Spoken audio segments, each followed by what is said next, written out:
Halo teman-teman semua, selamat datang di channel Tokunime. Di sini kami akan membahas lanjutan anime Tokyo Revengers yang kami ambil dari manga canonnya. Sehingga bagi teman-teman yang hanya ingin menonton dari animenya saja, saya sarankan untuk berhenti menonton sampai di sini. Namun jika kalian tidak keberatan dengan spoiler yang ada, maka kalian menonton konten yang tepat. Pada episode sebelumnya, kita ditunjukkan keputusan Takemichi yang memilih untuk bergabung bersama Brahman.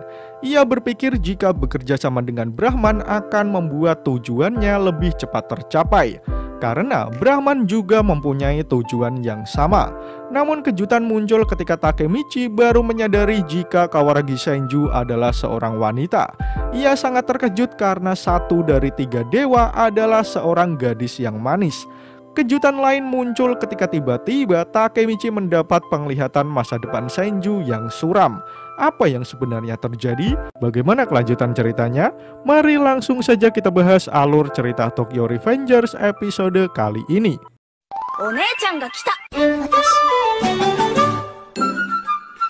Panel pertama menunjukkan Takemichi yang masih kepikiran mengenai penglihatannya. Padahal saat ini dia sedang bersama Draken. Ternyata keduanya sedang berjalan menuju kediaman Draken yang membuat Takemichi bernostalgia. Draken belum menghasilkan cukup uang dari bengkel motornya, sehingga dia masih tinggal di apartemen tersebut sembari membantu sebisanya. Takemichi kemudian mengingat kembali tempat Draken di lantai 4. Setelah memencet tombol di lift, tiba-tiba Takemichi mendapatkan penglihatan lagi yang kali ini ia melihat tubuhnya berlumuran darah.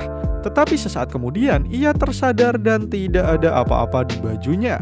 Draken pun bertanya apa yang terjadi, namun Takemichi menutupinya. Walaupun begitu, ia tetap kepikiran sebenarnya apa yang terjadi kepadanya sampai ia mendapat penglihatan lagi. Tak lama kemudian, Draken sampai di apartemennya. Takemichi pun memberi hormat kepada lelaki penjaga yang masih sama seperti dulu. Kemudian Takemichi melewati beberapa kamar yang di dalamnya berisi gadis-gadis gemoy. Takemichi pun bertanya pada Draken, apakah gadis yang dilihatnya tadi masih sama seperti yang dulu? Namun Draken menjawab jika mereka tentu saja berbeda, karena ini adalah bisnis yang sangat bergerak cepat. Takemichi kemudian telah sampai di kamar Draken yang kini tempatnya lebih luas. Kemudian Takemichi melihat foto-foto yang terpajang di sana. Salah satunya Takemichi melihat foto Emma di sana. Kemudian Draken berkata, "Aku masih sering memimpikannya. Dia mengatakan sesuatu kepadaku. Tolong selamatkan Maiki. Aku tidak pernah meninggalkan Maiki. Tolong katakan padaku Takemichi, bagaimana keadaan Maiki di masa depan?" Kemudian Takemichi mulai bercerita. Dia lemah. Dia juga mempunyai lingkaran hitam di bawah matanya. Dan dia mengelola organisasi kriminal bernama Bonten. Dia menyinggung tentang bagaimana dia tidak bisa mengendalikan impulsivitas gelapnya. Tapi aku berhasil menyelamatkan Hina. Begitu juga dengan semua anggota Toman yang sebelumnya mati. Mereka semua berhasil selamat.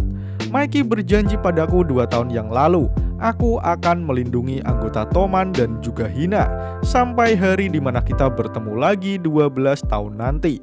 Itu masa depan dimana dia menepati janjinya. Namun dialah satu-satunya orang yang masih di dalam kegelapan. Draken pun tertunduk dan mencoba memahami impulsivitas gelap yang dikatakan Takemichi. Kemudian Draken berkata, jadi dia sedang mempersiapkan rencana 12 tahunnya sejak 2 tahun yang lalu. Jadi itu sebabnya Maiki menghindari kita. Aku mengerti sekarang. Kita diarahkan untuk membenci Maiki dari lubuk hati kita. Draken mengatakannya sembari mengingat kejadian di masa lalu saat Maiki menghajar anggota Toman. Takemichi pun tidak tahu ada kejadian seperti itu setelah kepergiannya. Namun Draken mengatakan jika ia tidak paham mengenai impulsivitas gelap tersebut. Tetapi hidup semua anggota Toman menjadi lebih baik saat Maiki melepaskan diri dari semuanya. Dia mungkin membuat dirinya sendiri menjadi penjahat. Semua itu hanya untuk mengorbankan dirinya demi janji yang ia buat denganmu. Takemichi pun bertanya, demi janji? Namun Draken menjawab dengan tersenyum, yakinlah Takemichi, kita sedang menempuh jalan yang benar. Sekarang kau ada di Brahman. Masa depan tidak akan sama lagi. Aku tidak yakin apa yang terjadi pada kita selanjutnya. Jadi apa kau siap akan membawa Maiki kembali? Dengan jawaban yang tegas, Takemichi pun menjawab jika ya, dia sudah siap. Tapi tiba-tiba Takemichi berteriak. Ternyata ia terkena tumpahan dari seorang gadis yang bekerja di sana. Itu adalah jus tomat. Draken berkata jika hal itu agak mirip dengan darah. Seketika itu juga Takemichi mengingat kembali penglihatannya saat di lift tadi. Dari sana Takemichi berpikir apakah mungkin ia bisa melihat masa depan. Sebelum kalian lanjut nonton, bantu kami untuk menekan tombol subscribe dan nyalakan loncengnya supaya kalian tidak ketinggalan informasi menarik dari channel Tokunime. 7 Juli 2008, terlihat pertemuan anggota Brahman dengan seorang pengusaha. Jadi sejak saat itu, beberapa perusahaan mulai menggunakan gangster dan melibatkan mereka dalam bisnis kami. Pada titik ini, kami tidak ingin tinggal diam. Jadi bisakah kalian membantu kami? Ternyata orang tersebut sedang berbicara kepada Akashi dan juga Senju. Yah, kurasa kami tidak punya pilihan. Sontak pengusaha tersebut mengucapkan terima kasih karena dengan adanya Brahman, bisnis yang ia jalani bisa lebih aman. Tetapi tiba-tiba Senju menggebrak meja. Jika orang biasa terlibat dalam prostitusi, tentu saja bisnismu akan ditutup dan kau akan bangkrut. Bukankah itu yang pantas kau dapatkan? Mendapat ancaman seperti itu, pengusaha tersebut hanya bisa meminta maaf kepada Senju. Akan tetapi, Akashi mencoba menenangkan Senju dengan mengatakan jika dia adalah kliennya. Senju pun menjawab, "Ya, aku tahu. Aku tidak bisa berharap bahwa semua bisnis itu murni dan bersih. Tapi ide melibatkan Brahman dengan tawaran sampah ini membuatku kesal." Kemudian masih dengan udut samsunya, Akashi berkata, "Perbedaan anak-anak dan orang dewasa adalah kemampuan untuk membuat keputusan tanpa melibatkan emosi. Dan itulah yang dilakukan Maiki." Scene lalu berpindah menunjukkan Takemichi yang berjalan untuk menghadiri pertemuan Brahman. Saat memasuki gedung, ia melihat CCTV dan juga pintu dengan kode pengaman. Seolah-olah mereka adalah organisasi rahasia. Saat memasuki ruangan, Takemichi bertanya mengenai pertemuan Brahman hari ini. Kemudian Draken menjawab jika pertarungan dilakukan di tempat itu setiap malam. Orang-orang kaya menonton pertarungan ini dan memasang taruhan mereka. Dengan pendapatan dari B1, para petarung ini membentuk unit yang kuat. Sebuah unit yang dikenal sebagai geng tempur militan yang kuat Brahman. Tapi tiba-tiba seseorang menghentikan pertarungan mereka. Ia juga menyuruh untuk mematikan kamera karena pertarungan hari itu sudah berakhir. Orang yang memerintah adalah pemimpin Brahman, Kawaragi Senju. Ia berkata jika pertemuan besar akan segera dimulai. Semua orang berteriak menggaungkan nama Senju. Sampai akhirnya Senju memberi isyarat bagi anggotanya untuk berhenti bersorak. Dan sontak, suasana di tempat itu langsung menjadi hening. Kemudian Senju berteriak, "Hari ini aku akan memperkenalkan anggota baru Brahman. Majulah ke depan Hanagaki Takemichi." Peristiwa Halloween berdarah, pertarungan hari Natal, dan yang terakhir, aktor penting insiden Kanto, mantan kapten divisi pertama Tokyo Manji, dan penerus terakhir Black Dragon. Takemichi berjalan di tengah-tengah anggota Brahman untuk menghampiri Senju. Kemudian saat sudah di depan, Senju berkata, "Pakailah ini Hanagaki, mulai sekarang ini akan menjadi seragammu. Selamat datang di Brahman Hanagaki Takemichi." Kemudian Senju berteriak kepada semua anggota Brahman, "Waktunya telah tiba. Pada tanggal 14 Juli, kita akan melawan geng Kanto Manji dan juga Rokuhara Tandai. Jadi ayo kita mulai pertempuran tiga dewa." Semua orang berteriak penuh semangat ketika Senju mengumumkan hal tersebut. Sementara Takemichi yang langsung mengenakan seragam Brahman akhirnya sampai di momen ketika ia akan bertemu dengan Maiki kembali. Sementara Akashi dan juga Draken hanya bisa melihat tanpa berkata apa-apa. Di rumahnya, Takemichi sedang menatap seragam Brahman miliknya, sembari memikirkan Kawaragi Senju. Dia orang yang berbeda dari sebelumnya. Senju agak kekanak-kanakan kemarin. Aku jadi penasaran apa yang ada di kepalanya. Tapi tiba-tiba Takemichi mendengar sesuatu dari luar rumahnya. Ketika Takemichi menengok keluar jendela, ia melihat Senju sudah berada di sana. Dan secara tiba-tiba, ia mengajak Takemichi untuk berkencan. Dan chapter pun berakhir. Pada chapter kali ini, kita ditunjukkan bagaimana cara Brahman menghasilkan uang. Mereka bekerja sama dengan para pengusaha di dunia gelap. Selain itu, mereka juga menghasilkan uang dari orang-orang kaya yang menonton pertarungan tarung bebas yang disiarkan secara live. Di pertemuan Brahman, akhirnya Takemichi diperkenalkan secara resmi di hadapan semua anggota Brahman. Namun sesudah Takemichi berada di rumah, Senju tiba-tiba datang menemuinya dan mengajaknya berkencan. Panel pertama menunjukkan Takemichi dan juga Senju yang pergi menuju taman hiburan. Padahal Takemichi berpikir jika mereka akan berdiskusi serius. Namun Senju berkata jika ia sudah lama ingin pergi ke sana. Sesampainya di dalam taman hiburan, Senju bersorak gembira karena terakhir kali ia mengunjungi tempat semacam itu adalah saat ia kelas 6 SD. Lalu Takemichi bertanya kenapa Senju masih memakai seragam Brahman. Padahal kemarin ia sudah membeli banyak pakaian. Lalu Senju menjawab jika seragam Brahman lebih nyaman untuk dipakai. Beberapa saat kemudian, Takemichi menemani Senju untuk mencoba beberapa wahana permainan. Terlihat Senju begitu bahagia ketika ia memainkannya. Sampai-sampai Takemichi berpikir apakah benar orang yang di depannya adalah orang yang akan memimpin perang tiga dewa. Ia pun penasaran dengan isi kepala Senju yang sebenarnya. Tapi tiba-tiba Senju berkata pada Takemichi, perang antara tiga dewa dimulai pada 14 Juli. Kau dan Draken akan menangani geng Kanto Manji, sementara aku dan Takeomi akan menangani Rokuhara Tandai. Sebenarnya aku bisa mengatasi ini semua sendirian. Setelah Maiki dan Shout kalah, aku ingin menjadi nomor 1. Takemichi hanya terdiam membisu, sementara Senju menyuruh Takemichi bersiap. Takemichi yang belum siap menjerit histeris ketika wahana yang dinaikinya mulai berjalan. Sementara Senju masih terlihat santai. Bahkan ia masih mengobrol dengan Takemichi. Brahman akan menjadi lebih besar. Tapi Takeomi sudah berubah. Bukan lagi membuat Brahman menjadi yang terkuat, tapi membuat Brahman menjadi lebih besar. Ketika geng menjadi lebih besar, akan ada banyak orang yang terlibat, sehingga akan ada orang-orang yang tidak puas. Oleh karena itu, sebelum menjadi lebih besar, kita amankan poin dari tiga dewa terlebih dahulu. Senju dengan santainya mendiskusikan hal tersebut. Dikala Takemichi menjerit histeris dengan wahana yang dinaikinya, Takemichi berpikir jika sekarang bukan waktu yang tepat untuk membicarakan hal tersebut. Terlihat wajah kusut Takemichi yang ingin muntah setelah adrenalinnya terpompa. Sementara itu, Senju langsung keluar dan menuju ke sebuah tempat untuk menuliskan harapannya. Ia pun mengajak Takemichi menuju tempat tersebut. Di sana, Senju bertanya apa yang Takemichi tulis. Kemudian kita ditunjukkan harapan Takemichi yang ingin mengalahkan Maiki. Sontak Senju mengejek Takemichi dengan mengatakan harapannya membosankan sekali. Kemudian Takemichi pun bertanya apa harapan yang ditulis Senju. Tak lama kemudian Senju menunjukkannya kepada Takemichi. Dengan senyum yang terukir di wajahnya, terlihat Senju menulis jika ia akan melindungi Takemichi.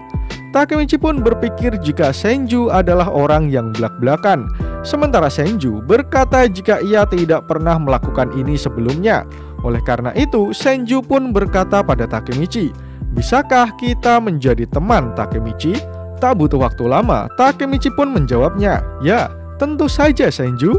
Ia mengulurkan tangannya kepada Senju. "Kalau begitu, jika terjadi sesuatu padamu, aku juga akan melindungimu." Namun Senju dengan ekspresi menjengkelkannya menjawab jika ia tidak membutuhkan hal tersebut. Tetapi Takemichi dengan tersenyum tetap menghargainya. Namun ketika Takemichi bersalaman dengan Senju, ia mendapat penglihatan misteriusnya lagi. Sama seperti sebelumnya, ia melihat Senju terkapar di sana dan Takemichi menangisi kondisi Senju. Saat Takemichi mendapatkan kembali kesadarannya, ia mengetahui detail penting di taman hiburan. Saat itu juga, Takemichi berpikir sebenarnya apa yang sudah dilihatnya. Di lain sisi, Draken baru saja menutup bengkelnya. Kemudian saat ia keluar, Draken merasa aneh karena melihat hujan di bulan Juli. Tapi dari kejauhan, terlihat Inui tergesa-gesa ingin memberitahukan hal penting kepada Draken. "Draken, ada kabar buruk. orang-orang dari Rokuhara Tandai sedang menuju ke tempat Takemichi sekarang. Sementara itu, akhirnya Takemichi menyadari jika penglihatannya akan terjadi di tempatnya sekarang. Kata-kata terakhir Senju yang menepati janjinya serta harapan yang ditulis Senju, semua menjadi jelas sekarang ini. Itu bukan masa depan yang jauh, melainkan itu akan terjadi hari ini. Sebelum kalian lanjut nonton, bantu kami untuk menekan tombol subscribe dan nyalakan loncengnya supaya kalian tidak ketinggalan informasi menarik dari channel Tokunime. Scene lalu menunjukkan Takemichi dan juga Senju yang sedang berteduh di sebuah kafe. Di sana, Senju bertanya kepada Takemichi kenapa ia terlihat aneh, bahkan ia belum menyentuh makanannya sama sekali. Kemudian Senju pun berkata jika ia akan pergi ke toilet sebentar. Suasana menjadi lebih tenang. Sementara Takemichi masih berpikir, jika itu benar-benar penglihatan dari masa depan, maka Senju akan mati malam ini. Apa yang bisa kulakukan? Siapa yang akan menyerang di sini? Kalau tidak salah, ia terluka di kepalanya. Namun ketika Takemichi memikirkannya, ia baru tersadar mengenai keberadaan Senju. Ia pun menyalahkan dirinya sendiri karena terlalu fokus pada pikirannya hingga mengabaikan Senju. Takemichi keluar untuk mencari Senju di toilet. Saat berlari, Takemichi masih berpikir apa yang seharusnya dilakukan saat Senju nanti diserang. Ketika Takemichi sudah menemukan toiletnya, ia malah menoleh ke tempat di mana Senju menuliskan harapannya. Takemichi teringat harapan Senju yang akan melindunginya. Sementara di penglihatan masa depan Takemichi, Senju berkata jika ia sudah menepati janjinya. Ketika Takemichi menyadarinya, tiba-tiba segerombolan orang berjalan mendekati Takemichi. Kau pasti Hanagaki Takemichi. Saat itu juga, Takemichi menyadari jika target mereka yang sebenarnya adalah dirinya. Orang-orang itu memastikan kembali jika orang yang di depannya adalah Takemichi. Sementara Takemichi bertanya siapa sebenarnya mereka ini. Gerombolan orang-orang itu berbisik satu sama lain. Kau yakin akan melakukan ini? Ya, ini satu-satunya cara bagi rendahan seperti kita untuk naik pangkat. Tapi kita sudah bicarakan ini dengan Shout. Jangan khawatir, aku mempertaruhkan hidupku untuk ini. Akan kugunakan si kecil ini di sini. Aku yakin Shout akan mengerti. Lalu sesaat kemudian, orang tersebut sudah menodongkan pistolnya ke arah Takemichi. Detik itu juga, Takemichi mengerti. Begitulah cara Senju menepati janjinya. Kemudian terlihat Senju berlari dengan sangat cepat ke arah Takemichi. Sontak Takemichi pun meneriaki Senju untuk mundur, karena jika ia mendekatinya, sudah dipastikan Senju akan mati. Anggota Rokuhara itu mulai menarik pelatuknya ke arah Takemichi. Sementara Senju berteriak untuk menghentikannya. Takemichi sendiri menyuruh Senju untuk tidak mendekatinya. Lalu Takemichi pun menghalangi Senju dengan tubuhnya, sehingga membuat Senju sangat terkejut. Di lain sisi, anggota Rokuhara tersebut mulai menembakkan pistolnya ke arah Takemichi. Takemichi pun menangkap serta melindungi Senju sebagai perisainya. Keduanya terguling di tanah. Anggota Rokuhara mengira jika ia sudah berhasil membunuh Takemichi. Namun tanpa diduga, Takemichi mampu bangkit kembali. Sontak orang tersebut sangat terkejut. Sementara Senju meneriaki Takemichi tentang apa yang baru saja dilakukannya. Tetapi Takemichi malah menanyakan kondisi Senju, sehingga membuat pemimpin Brahman tersebut terdiam. Dengan tatapan tekad yang tajam, Takemichi berkata pada Senju, "Aku tidak bisa membiarkanmu mati." Sementara itu, anggota Rokuhara masih tidak percaya bagaimana ia bisa meleset saat menembakkan pistolnya. Sementara Takemichi sendiri juga tidak tahu apa yang harus dilakukan untuk menghentikan orang tersebut. Namun orang itu masih tetap menembak kembali ke arah Takemichi. Dan sesaat kemudian suara tembakan terdengar di taman hiburan yang ramai. Takemichi menutup matanya seolah-olah bersiap untuk menemui ajalnya. Tetapi tiba-tiba pistol yang dipegang orang Rokuhara melayang di udara dan terjatuh terseret ke tanah. Ternyata orang yang menyelamatkan Takemichi dan menghajar anggota Rokuhara tersebut adalah Draken. Setelah itu, Draken menoleh ke arah Takemichi dan menanyakan kondisinya. Sementara Takemichi masih histeris dengan situasi yang terjadi begitu cepat. Dan chapter pun berakhir. Pada chapter kali ini, kita dijelaskan mengenai penglihatan misterius Takemichi sebelumnya. Awalnya, Takemichi mengira jika Senju adalah orang yang akan diserang. Namun setelah ia menemukan beberapa petunjuk, Takemichi sadar jika sebenarnya orang yang diincar adalah dirinya. Benar saja, sesaat kemudian datang orang-orang dari Rakuhara Tandai untuk membunuh Takemichi menggunakan pistol. Senju yang ingin menolong Takemichi dicegah olehnya. Karena jika ia nekat pasti Senju akan mati. Namun di ujung tragedi, Draken datang untuk menyelamatkan Takemichi. Menarik untuk menanti bagaimana kelanjutan cerita Tokyo Revengers di chapter selanjutnya. Jika kalian suka dengan pembahasan kali ini, jangan lupa share video ini ke sosial media kalian ya. Atau jika ada request, kritik, dan saran, langsung saja sampaikan di kolom komentar di bawah. Karena kritik dan saran kalian akan membantu channel ini terus berkembang. Akhir kata, terima kasih sudah menonton video ini hingga akhir. Sampai jumpa di video selanjutnya.